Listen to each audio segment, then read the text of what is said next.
नमस्कार। देश की बात में आप सभी का स्वागत है, अभिनंदन है। पिछले दिनों एक बड़ी घटना घटी, वैश्विक स्तर पर बड़ी घटना घटी। अमेरिका के राष्ट्रपति पद पर डोनाल्ड ट्रंप निर्वाचित हो गए। यह अमेरिका के लिए भी एक इतिहास बन गया। बताया जा रहा है 130 साल से अधिक का समय हो गया जब ऐसा कभी नहीं हुआ कि कोई व्यक्ति दोबारा से पहले राष्ट्रपति रहा, फिर पराजित हुआ और फिर राष्ट्रपति हो गया। ऐसा कभी नहीं हुआ जो ट्रंप के समय हुआ। अब अमेरिका में राष्ट्रपति बदला है और वो भी डोनाल्ड ट्रंप जैसा राष्ट्रपति आया है, तो उसका असर दुनिया के हर कोने पर पड़ना तय है। अमेरिका विश्व का सबसे शक्तिशाली, सबसे समृद्ध देश है, तो इस नाते वहां के मुखिया का असर दुनिया के हर कोने पर होता है, कहीं अच्छा कहीं खराब, किसी के लिए अच्छा किसी के लिए खराब। और भारत पर डोनाल्ड ट्रंप के निर्वाचन का क्या असर होगा, ये एक बड़ी विशेष वो है जिसको समझना जरूरी है। भारत और अमेरिका के संबंध अच्छे हैं, बाइडेन के समय भी अच्छे थे, लेकिन डोनाल्ड ट्रंप और नरेंद्र मोदी, इन दोनों के बीच का रसायन कुछ हटके है।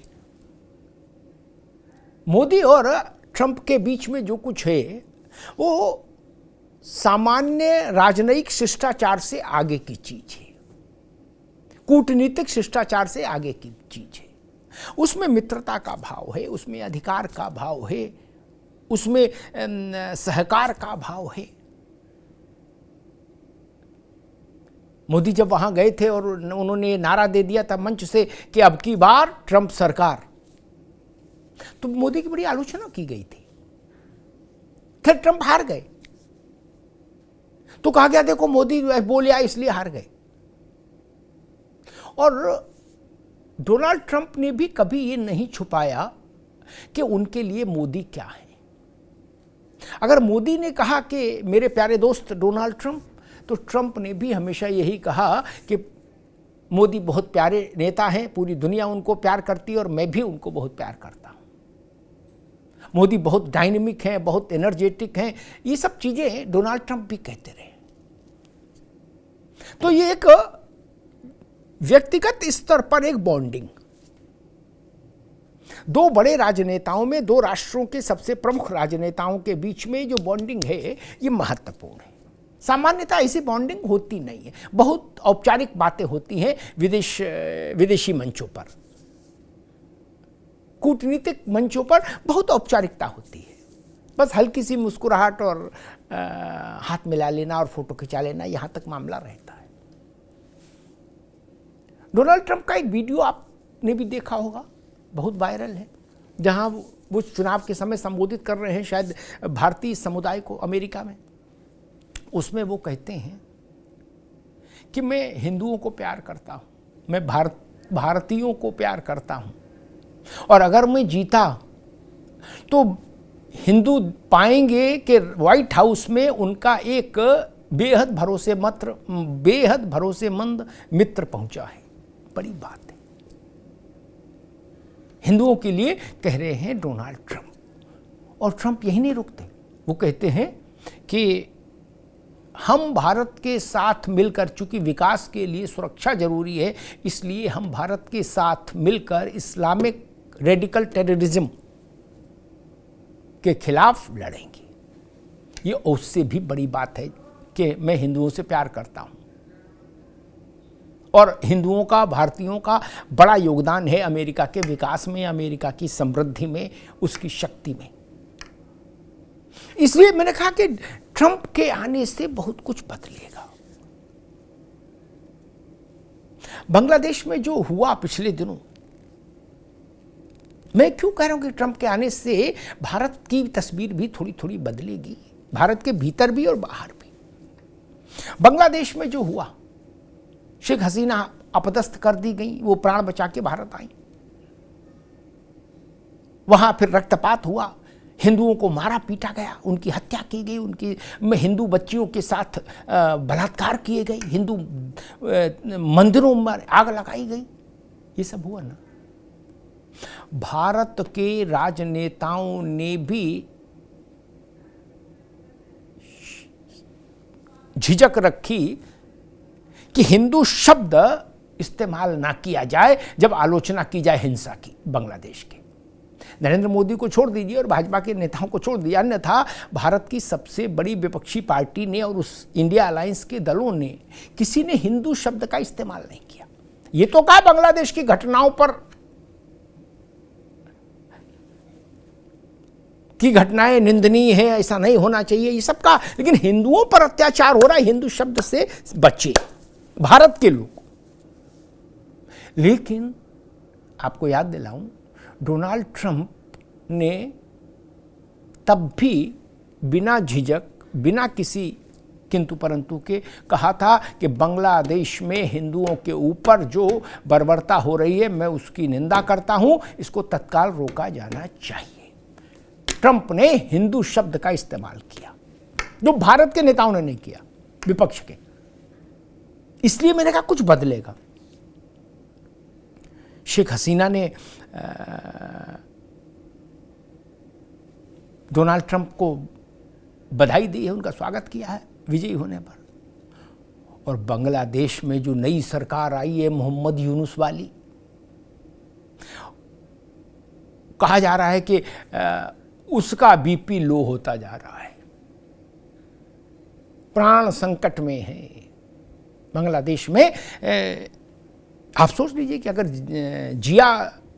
शेख हसीना अगर ट्रंप को बधाई दे रही हैं तो मोहम्मद यूनुस का ब्लड प्रेशर नॉर्मल कैसे रह सकता है? नहीं रह सकता ना। ये बदलाव देखिए। चीन में भी इसकी प्रतिक्रिया है। चीन के साथ भी ट्रंप का रुख क्या रहेगा, इसकी झांकी ट्रंप के चुनाव प्रचार के दौरान खूब मिली। तो ट्रंप चीन को भी नियंत्रित करने की कोशिश करेंगे। और देखिए होता, मैंने कहा कि अमेरिका का राजा राजा है भाई, अमेरिका तो अमेरिका है, उसका राष्ट्रपति इसीलिए महत्वपूर्ण है। आपको पता है अमेरिका में ट्रंप चुने गए राष्ट्रपति अभी चार्ज नहीं लिया है, चार्ज तो 20 जनवरी को लेंगे, अभी बाइडेन ही है, कलम दबात बाइडेन के पास है मोहर।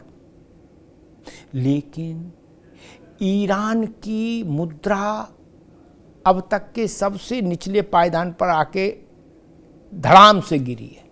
क्यों? अभी तो ईरान से कुछ कहा सुना नहीं गया। उधर बाइडेन का जाना तय हुआ, ट्रंप का आना तय हुआ, और इधर ईरान की मुद्रा जैसे ढलान पर गाड़ी हो, ब्रेक फेल हो, सट से नीचे। इसका क्या संदेश है? और आपको याद होगा कि नरेंद्र मोदी ने हाल में अपने जितने भी वैश्विक मंचों पर संबोधन दिए या द्विपक्षीय बातचीत में भी उन्होंने इस बात को कहा, चाहे वो रूस में गए हों, चाहे वो यूक्रेन के साथ बात कर रहे हों, उन्होंने कहा था कि ये समय युद्ध का नहीं है, बुद्ध का है। ये समय कहीं का, ये समय युद्ध का नहीं, शांति का है, और संवाद से ही रास्ते निकलेंगे। ये नरेंद्र मोदी का वक्तव्य। और चुने जाने के बाद, राष्ट्रपति चुने जाने के बाद ट्रंप का वक्तव्य क्या है? अब दुनिया में कोई युद्ध नहीं होगा, कोई युद्ध नहीं होने दूंगा। आप देखिए, तारतम्य देखिए, साम्यता देखिए। मोदी ने कहा यह समय युद्ध का नहीं, बुद्ध का है, यानी शांति का है, और ट्रंप कह रहे हैं अब युद्ध नहीं होगा, कोई युद्ध नहीं। यहां से आपको समझ आती कि कहीं ना कहीं साम्यता है, कहीं ना कहीं केमिस्ट्री मैच कर रही है, चीजें एक सम पर आकर मिल रही हैं। मैं ये नहीं कहता कि ट्रंप के आने से भारत में कोई बहुत अप्रत्याशित बदलाव आ जाएगा, ऐसा नहीं। कोई भी देश अपने हितों को सबसे पहले देखता है। अमेरिका भी वही और भारत पर भी वही नियम लागू है। लेकिन हां, फिर भी ट्रंप का अमेरिका और मोदी का भारत